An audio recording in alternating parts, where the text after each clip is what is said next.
Hey all, happy new year. Can you believe that we are already in 2020? Now, I hope you had a fantastic Christmas and a great new year, and you've had a really good break and you are refreshed and raring to go for everything that 2020 has to offer. Now, I thought it would be a really good idea to kick off our first podcast of the year by talking about mindset. Accelerate your agency's profitable growth with tools, tips, and value-added interviews with your host, agency owner and coach, Rob DaCosta. So let's talk about mindset. If we have the right mindset for 2020, then we are going to have a successful year. Behind every successful business owner is an entrepreneur with a winning, positive mindset. And of course, the opposite is true too. If you don't think you can be successful, if you don't think you can grow, if you don't think you can outperform your nearest competitor, then I absolutely guarantee that you won't. I can't tell you how important this topic is. It's not some wishy-washy, trendy thing that we can just talk about that will come and go, but it's a core discipline that separates the successful owners from those who are stuck or fail or just feel like they're bashing their head against a brick wall because they're going around in circles. Now, you can have the right marketing strategies, the best products, and customers that are really interested in what you've got to do. But without the right mindset, none of it really matters because you're just going to be stuck and frustrated. Let's just think for a moment what I mean by mindset. It's that little voice in your head that's telling you that you can't succeed or you can succeed. It's that imposter syndrome that we all suffer from that makes us feel like we're not good enough or we're a fraud or we're going to be found out. Yes, we all feel like that, me included. And it's really what you do with that voice. If you pay a lot of attention to it, then it's kind of like a fire that you're putting fuel on that gets bigger and bigger and bigger, and it becomes more and more real. But the flip of that is true as well. If we don't pay much attention to it, then it kind of diminishes, the fire goes out, it has no oxygen, and then that thought disappears. Now, one really encouraging thing here to know is whether you're male or female, you can only consciously think of one thing at once. So if you're paying a lot of attention to that negative voice in your head, then that's the one thought that you've got. But if you use distraction or thinking about something else, then you starve that voice of fuel. Now let's just think about how powerful that is, because there's this cognitive triangle that some of you may be familiar with. It's kind of a triangle with the 3 points that say thoughts that we have in our head lead to feelings that feel very real, and those feelings create actions or behaviours, and those behaviours perpetuate more thoughts. So if we're having negative thoughts about our abilities or about our agency's growth, then we have feelings that are associated to that, and those feelings feel real, and they, as a consequence, they get us to act or behave in a certain way. And as I said, that perpetuates it. So if you want to change the behaviors, that's the things that you do every day, then you need to start by changing the thoughts, which is why if you've got that imposter syndrome or if you've got that negative thought in your head, don't give it attention, because it will diminish and you can replace it with something much more positive. This kind of explains the laws of attraction. Some of you may have read The Secret or certainly heard about the laws of attraction, where you kind of visualize something like an expensive car and you put it on your fridge and then lo and behold you get it. Well, it's not as simple as that, but there is a lot of truth about the laws of attraction, because if you play it back to what I've just said, that if you have positive thoughts, if you believe that your agency can grow, if you believe that your agency can win that next big piece of work, if you believe that your agency can do, an amazing project, then of course you're going to get the feelings associated with that, and you're going to start behaving in a way that would enable your agency to win that big piece of work or deliver that big piece of work. So there is quite a lot to be said for the laws of attraction. And don't think of it in a spiritual way. Just think of it simply that saying that positive thoughts attract positive outcomes, while negative thoughts achieve negative outcomes. I've seen agency owners fail because they just don't believe in their own abilities, or they don't believe that they can evolve their agency or take that next step in their growth, whether that be hiring a great person or winning that next piece of business. So the mindset topic is so important if you want to have a growing, evolving agency. So let's just look at mindset across a number of areas. We were just talking about growth, so let's start with that. So mindset and growth. If you stretch yourself outside of your comfort zone, then as a leader and an entrepreneur, you're going to grow. Now, a lot of people are very fearful about stepping outside of their comfort zones, but if they're not willing to do that, there is no way that they're going to grow, and there's no way that they're going to have this positive mindset. So if you've got these big goals, but you're not willing to step outside of your comfort zone to achieve them, then of course they're just going to stay as dreams and wishes and not reality. So now worth sort of describing here that there's 3 areas of our comfort zone. There is our comfort zone, which is where we feel safe and in control, but nothing really develops there. And then there's a third circle on the outside, which is our fear zone. And this is a really scary place to be. This is where we feel completely out of our depth. We have complete lack of confidence, and it kind of causes us to retreat back into our comfort zone. But there's a middle circle between the two of them, which is called our learning zone. And if we can learn to step outside our comfort zone into our learning zone, this is where we acquire new skills. This is where we deal with challenges head on and we learn from them. And this is where we can make our comfort zone bigger. So think of those 3 zones: your comfort zone, your learning zone, and your fear zone. And your goal is to step outside of your comfort zone and into that learning zone. And that might mean putting yourself forward to do a speech on stage. It might be getting online and doing sort of live videos, whatever it might be that's going to help you develop your agency and develop your mindset and broaden your comfort zone. Definitely worth doing. I think everybody should have 3 New Year's resolutions that are all about how I'm going to step outside my comfort zone and how I'm going to develop myself as a human being, as an agency leader, and how consequently I'm going to develop my agency in the process. One thing you need to think about here is that if you play small, you stay small. Yeah, I know that's a bit of a naff cliche, but it is so true. If your mindset is to think small because you're a one-man band and you believe that your only option is to do all the work yourself, for example, then you're never going to grow and you're going to keep perpetuating that thinking. And in the end, you'll become the bottleneck to your growth because, of course, you can't do everything. And remember that triangle that negative thoughts lead to feelings and those lead to behaviours and actions. So change the thought to change the behaviour. And if you're listening to this and saying, yeah, but Rob, I am a one-man band, then you're going to become that bottleneck and nothing will change. So you need to think about how much is an hour of your time worth? And then question the task that you're doing. Is it worth the hourly rate or is it lower? And if the answer is it's lower, then you should consider delegating out that task to somebody else. Now, of course, delegating doesn't necessarily mean you have to have a member of staff. It could mean you're outsourcing to a freelancer, to an accountant or a bookkeeper, or to a virtual assistant like a VA.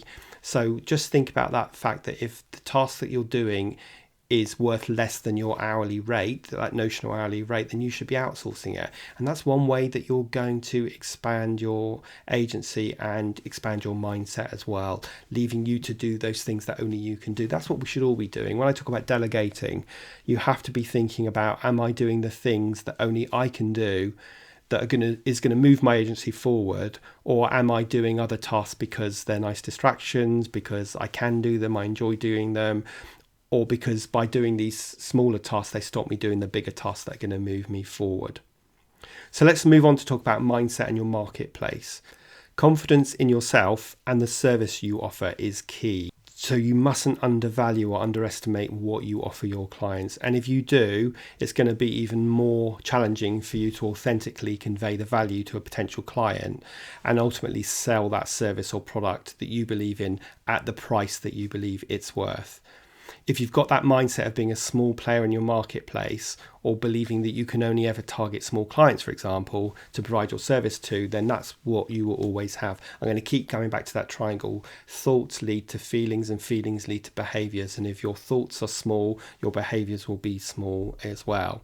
Now, I see this time and time again with agency leaders where they've got this narrow mindset and they end up targeting companies that keep them in that comfort zone, and that translates to small fees, small projects, and bashing your head against the brick wall.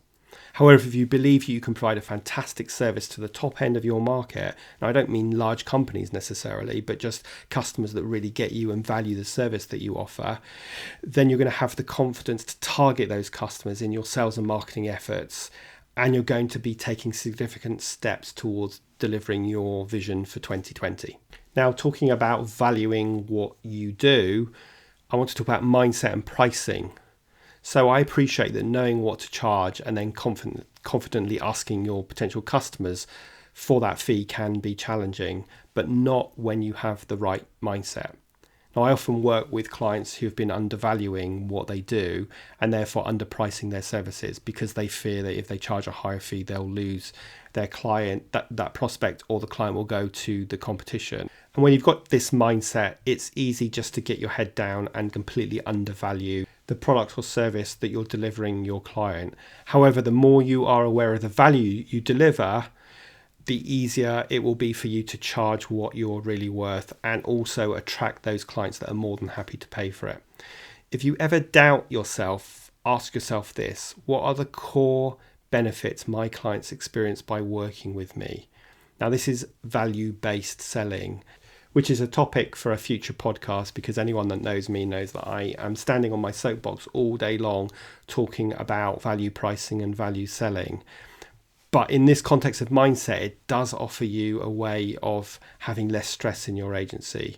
Now, if you've got the mindset of, oh, well, I'm not worth that much, or the mindset of worrying about, oh my God, the client's going to think that's too much and they won't love me and they won't buy from me, then of course you're going to undervalue what you do. Yet with a value-based mindset, we'll be able to charge higher prices, focus on the value that we deliver the clients, and ultimately look the prospect in the eye and say, this is how much I charge because I know I'm worth it. So let's move on to talk about mindset and team. So if you've got a team, then when you're recruiting, someone with a winning mindset is always going to recruit the best staff they can possibly afford. The leader with a positive mindset isn't threatened by top-notch, fantastic staff, but absolutely the opposite.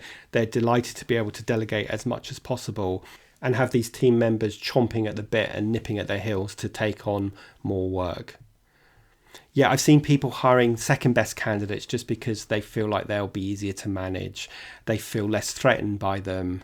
And of course, that means that they don't have superstars in their business and it's back in the comfort zone. So you need to hire the best people you possibly can, who know how to get the work done, who can be responsible and accountable, who you can let tasks go to because you know that they're going to meet deadlines and they're going to deliver fantastic work. So whether that be hiring people internally or outsourcing, positive mindset means hire the best people you possibly can get. So let's talk about mindset and learning. Someone with a positive mindset is going to be agile enough to incorporate all the changing market needs as they happen, both sort of internally in your market and externally in the economy. And they're going to be open to listen to and act upon suggestions from team members or trusted partners. So you must be able to react quickly to changes and in turn create a workforce who is willing to do the same, have that culture of, rapid change and positivity. I also want to talk about when you get a curveball thrown at you, how you cope for it, because positive mindset means that you're mentally tough and that you can cope with all those curveballs. Because listen, let's face it, we're going to get lots of curveballs thrown at us in our journey of running our own agency. I always tell myself and my clients that we need to really cherish those times when the waters are calm, and because a curveball is going to come our way. And then we're going to be looking back and going, oh, they were the good old days. So, we need to be ready to cope with curveballs, with demanding clients, with situations. A positive mindset means we're mentally tough and we're more than able to rise to the challenge when those things happen to us. Okay, so those are some of the areas where having a positive mindset can have a big impact on ourselves and our agency.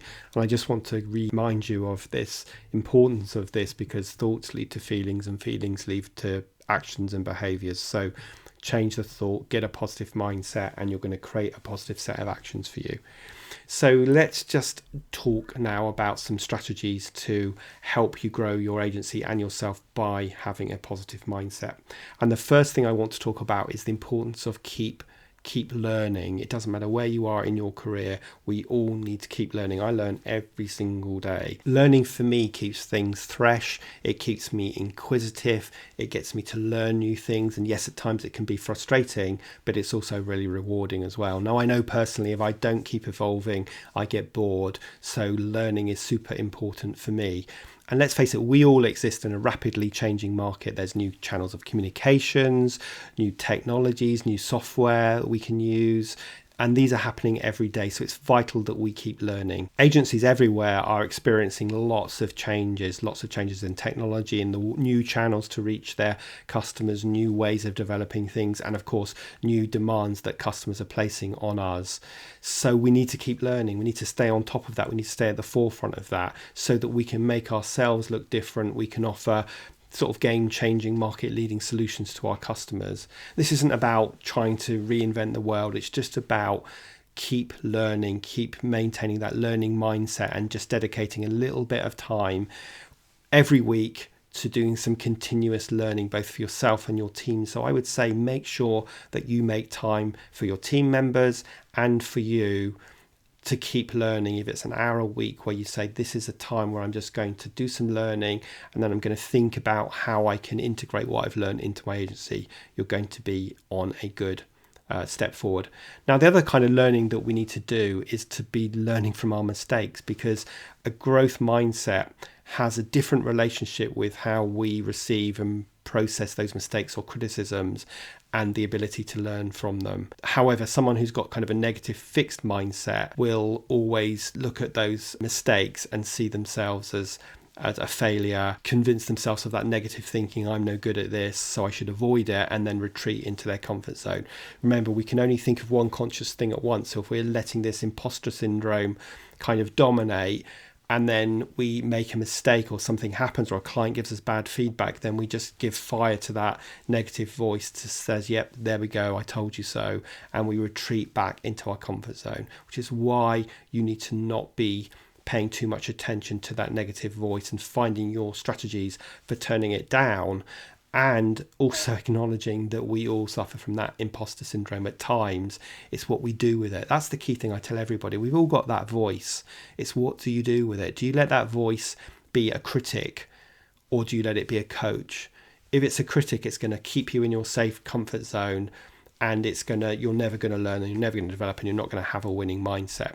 So make sure that you turn it into a coaching voice, a supportive voice, and or you just turn it down and don't give it any fuel so that it starves itself of oxygen and then eventually goes out.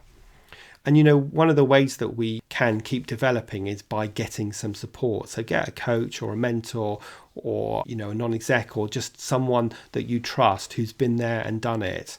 And if you surround yourself by supportive, people that have been there before, then it will really help you maintain that positive mindset. I know this is going to sound naff because I am a coach, but if there's one piece of advice I wish I could give myself, if I could go back in time 20 years, which is when I was running my agency, it would be, hey Rob, go find yourself a coach, a mentor, an ally who's been there and done it, and who can honestly share with you the mistakes that they've made so that you don't make them, and give you some advice, guidance and confidence so that I could then maintain a positive mindset and ultimately move forward with lots of clarity, confidence and passion.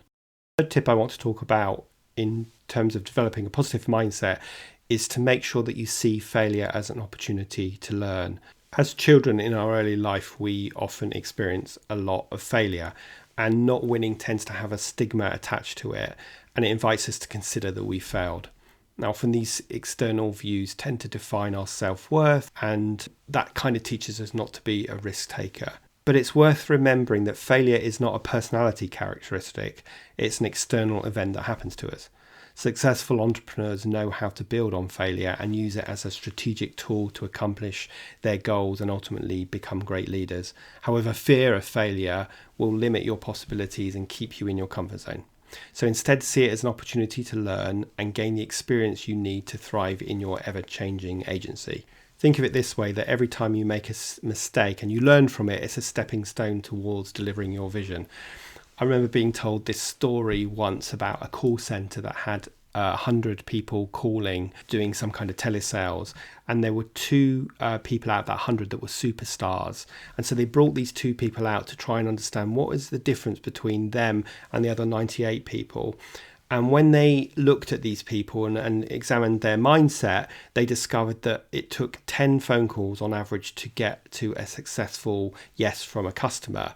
So unlike the other 98 people who every time they got a no, they felt demoralized, these 2 people, every time they got a no, they felt excited because it took them one step closer to that 10th call where they would get a yes. So this was all about mindset training and having that positive mindset and realizing that no's or mistakes that happened were actually just stepping stones in terms of moving in the right direction. And as Henry Ford said, the only real mistake that we ever make is the one that we learn nothing from. The next point I want to make in terms of developing a positive mindset is getting a really good work-life balance. And let's face it, we all really struggle with that. For a lot of us, work is our passion, so it's kind of hard to differentiate between when we're working and when we're not working. We might work from a home office, so we've got a lot to do because we're trying to do many things. So it can be really difficult to get a good work-life balance. However, it's so important that we get time away from work doing other meaningful things outside of work, like spending time with our friends, family, getting to the gym, walking the dogs, doing the things that make you happy, keep you grounded and keep you present. Being a workaholic is neither big nor clever. So we just need to find a way of making sure that we schedule these. So if you find it really difficult, schedule it in your diary. That's what I do. If I'm working from home, I've got 2 dogs and I live by the sea. So I will schedule my hour to take the dogs out. And trust me, when I'm walking by the sea, seeing the sea, smelling the smells, watching my dogs sniffing whatever they're sniffing, it is a really good way of being present. And when you're present, you can clear your mind because you're not thinking about work. However, if I'm honest, there are other times where I'm walking the dogs and my mind is completely elsewhere, and that isn't very healthy. So you need to be present. If you struggle with this, like I say, schedule time in your diary. Put time to go to the gym, to make sure you're ending work at the same time, to spend time with your friends or your family or your partner. Really important. And on that note, the other thing that I think really helps with the positive mindset, and certainly helps with me, is starting and ending your day in a consistent manner. The most successful people I know have daily routines, have morning and evening rituals that they do every day religiously. And the idea is really simple here. When you get to your desk, you know exactly what you're going to do. And when you end your day, you end it in the same way so that you put that full stop on your day. I love morning and evening rituals. You can read more about it on my website, but I've got them up right in front of me now. And so my morning ritual starts with making a coffee, checking my emails, and trying to get my emails down and identifying actions that come out of that. Then I review my goals for the week. Then I schedule my day based on the emails, my goals for the week. And then once I've done that, I can focus on doing my first task and I can let go of everything else. And similarly, at the end of the day, I check my emails again. I plan tomorrow's top 3 priorities. I do any filing, I clear my desk, and then I shut my computer. And I know there's just comfort in knowing how that you're going to start and end your day in the same way. And you have that sort of clear desk policy in your mind as well as literally on your desk. So the next point I want to talk about is learning to listen to your instincts and don't block them out. I think it's really interesting that when we're born, that's all we have is our instincts. We cry when we're hungry, we cry when we need our nappy changing, whatever. And then as we go through schooling, we kind of get this instinctual thinking beaten out of us because we get taught by rote to think, and we stop listening to our instincts. And yet they are there to support us, and we need to use them to our help. Intuition is perhaps the best business tool at our disposal. So if you listen to your instincts, sometimes even over all of the data that might tell you something else, our instincts are our body's way of giving us a warning about something. So we really need to recognize the value of this feedback from our bodies and don't let data always get in the way. Because the consequence of blocking out our instincts can be too great. If you're recruiting someone, they look good on paper, you've seen loads of people, you think they'll probably do a good job, but there's just something you're uneasy about with them, then I guarantee you that issue will come to light further down the road when you've committed loads of time and money to onboard that person. So use your instincts as part of your decision-making process and give yourself time and space to think clearly about those instincts and therefore make informed decisions. So the next point I want to talk about, which is point number 7, is keep reinventing and evolving yourself to avoid boredom and stagnation. As I said, that's something that I need to do, and I seem to have this cycle of every 3 years I need to have a new project, a new initiative, a new channel like this podcast, and that really helps me step out my comfort zone, and it helps me eliminate boredom and keep myself reinvigorated. Lack of learning often brings with it boredom and stagnation. So to avoid that stagnation, you need to reinvent yourself constantly and maintain a healthy curiosity about technologies, about your marketplace. And as I said earlier, take time out to constantly experiment and learn about new things. Now, my last point number 8, is that you need to keep frequently revisiting your vision so that you stay connected to it and motivated by it. Now, vision is something that we haven't spoken about yet, but hopefully you all have some kind of documented vision for your agency and for yourself. And the issue I often see with this is that people go off site for 2 days, do a load of work on their vision, come back, present it to the team, and then put it away, let it gather dust on the shelf, and then a year later kind of go, oh, we didn't do that, or we did do that. So if we keep revisiting the vision, then we're going to keep ourselves motivated, because obviously one would hope that vision is something that's really exciting and inspiring to get to, but we now need to stay connected with it, and we now need to be willing to keep updating and changing it depending on things that we know at a later date after we've written that vision. So it's really important to stay motivated and focused, and you're definitely going to achieve that by having a clear vision that outlines what you want your business to achieve and what you want for yourself as well.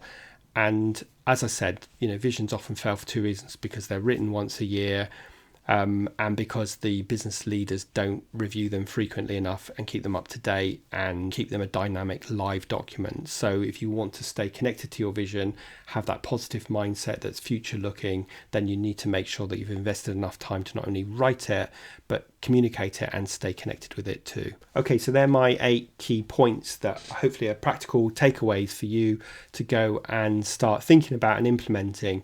In the show notes, I'm going to include a bunch of useful resources. There's a few books that I really like. So Free to Focus by Michael Hyatt is a fantastic book to really help you plan your day, keep focused on what's important, create those morning and evening rituals. Everything is Figureoutable is Marie Forleo's new book, which is also about really training your brain to have a super positive mindset and to find ways of overcoming any kind of barriers that get put in your way. And there's a few other books as well, like Mindset by Carol Dweck. And I'm also going to list a couple of TED Talks that I think would be useful to listen to, that I found inspirational, that have helped me. So I guess just in conclusion for this podcast, just remember that behind every successful entrepreneur, business owner, and agency owner is someone who has a positive mindset, who is focused on the journey, not just the destination, and whose positive mindset enables them to eliminate obstacles, get over them, expand their comfort zone, and stay excited and connected about their agency. And that's what I want you to do. And that's why having a positive mindset is just so important. In the next podcast, I'm super excited to have my first guest, who is Sally Alexander, the MD from education marketing agency Amble Glow, and she's got some really interesting insights to share with us about how they have made a transition from being just a pure advertising agency into a more full service marketing agency. She's going to explain why they decided to make that transition, and also some of the lessons that they've learned along the way that you can apply in your agency. So please make sure you come back and join me, and of course please hit the subscribe button to make sure that you don't miss out an episode. And also please share this with your colleagues. And I know we're in early days, but if you wanted to leave a review, I would really appreciate it. Okay, over and out for now, and I will see you next time.